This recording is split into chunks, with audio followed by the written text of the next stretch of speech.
What's up, CGR fam? Welcome to Crypto Gaming Revolution. I'm NFT Jeff. In today's video, we're going to be going over the cards that you'll be using in Gods Unchained. Basically, the anatomy, how you use them, what they are, more or less different symbols and everything means on them so that you're able to play and have the most fun while playing this game. We'll see you inside today's video. What's up, everybody? NFT Jeff here. So today we're going to be breaking down the elements and the anatomy of the different cards. Now, first of all, one of the most important things you need to know about each card is their mana cost. Now, this is how much of the little pips down at the bottom in that little circle that it costs to be able to play this card. Now, the way that the mana works is each turn, you're going to get one extra mana space. So turn one, you're going to get 1, 2, you're going to be 2, 3, you're going to be 3, etc. up till turn 5. Now, it'll continue getting 1, but at turn 5, you'll notice that the free little pips, the free bonuses that you get, won't affect it anymore. You'll see that it's cut in half or cut into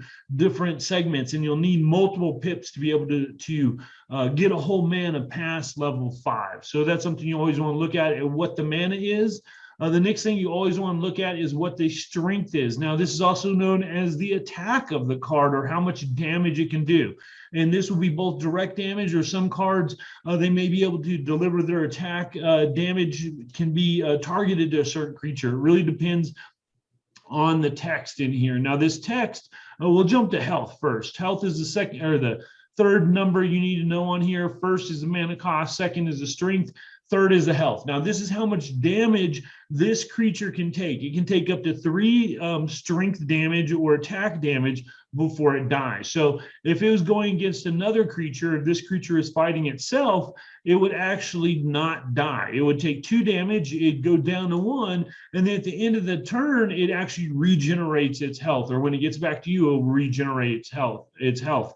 So this right here during your opponent's phase, if it doesn't die, it regenerates when it goes back to your phase. So this would need to be a 3/3 or higher, where it would do at least 3 damage or more, and that would kill it. Next thing you're going to always want to check is the word text in here. Now, this is very important. It usually has something that will give some type of bonus. It might have one of what we call card mechanics, which it might have roar. Roar is like a battle cry in other card decks, where when you put it down, it makes this ability occur. There's other things like frontline, where frontline is basically like taunt, where if it's up there, creatures have to attack the frontline person before it can attack anyone else. There's also backline, where if you have any creatures that aren't backline, they have to attack those first, and then once all the other creatures are gone, then they can attack the backline.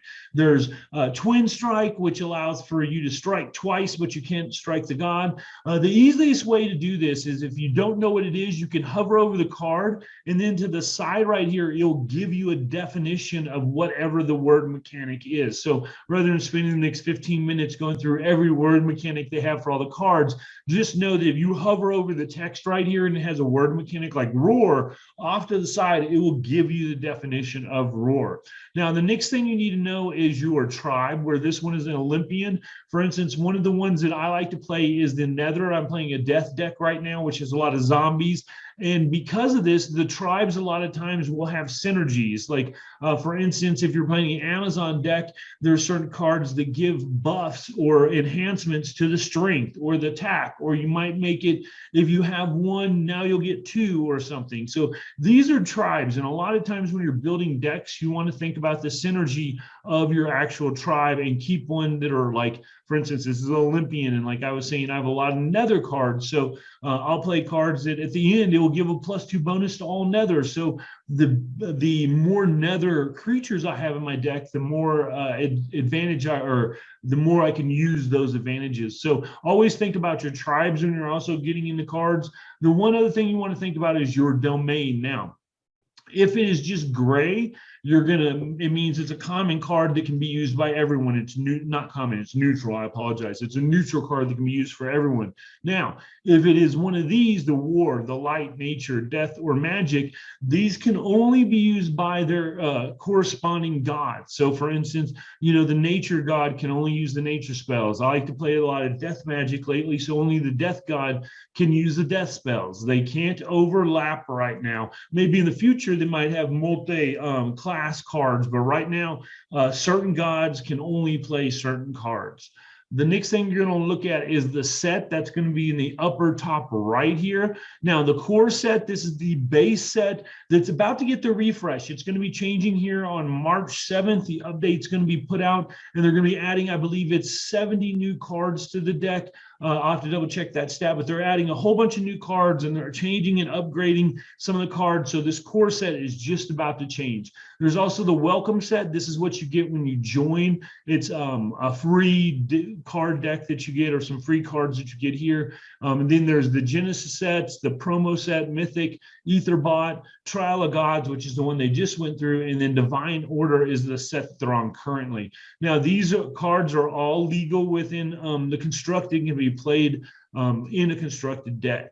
The next thing you're going to be looking at is the rarity. Now, this tells how rare or powerful a card is. If it's a common card, most likely it's going to do very basic things. But as you get to rare, epic, and legendary and mythic, you're going to find that the card is more and more powerful. They're usually more and more expensive as well. So those are the things that you're going to want to look at when you're looking at your different cards.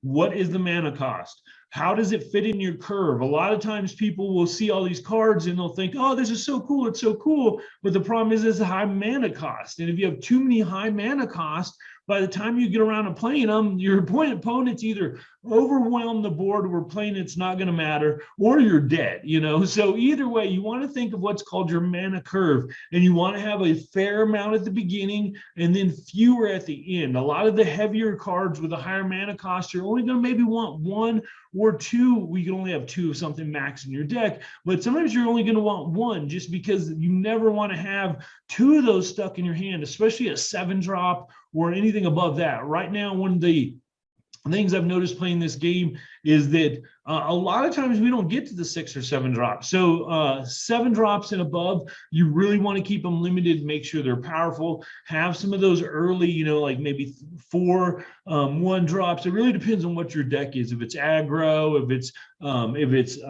you know, like control, is it mid-range, what type of deck it is. And we'll get in all the deck types later. Today, I just wanted to go over the cards, give you a solid understanding so that you can get in this game and know what all these different things on here mean and how to use them. Again, if you're not sure what the text means, you can always hover over it, and off the side, it'll give you a definition. Thanks so much for watching today's video. If you found value in it, please be sure to smash that like button. Subscribe to today's video, turn on that notification bell so you don't miss any of my videos. I'm putting these out daily for you guys, at least a video a day, just because I'm committed to this channel. I love gaming and I can't get enough of this, so I figured I might as well make videos, right? Thanks so much. Let me know in the comments what you think about these videos and what type of videos and games you like to see that are on the blockchain, that are on crypto. Thanks so much for watching. NFT Jeff, I'm out of here. Peace.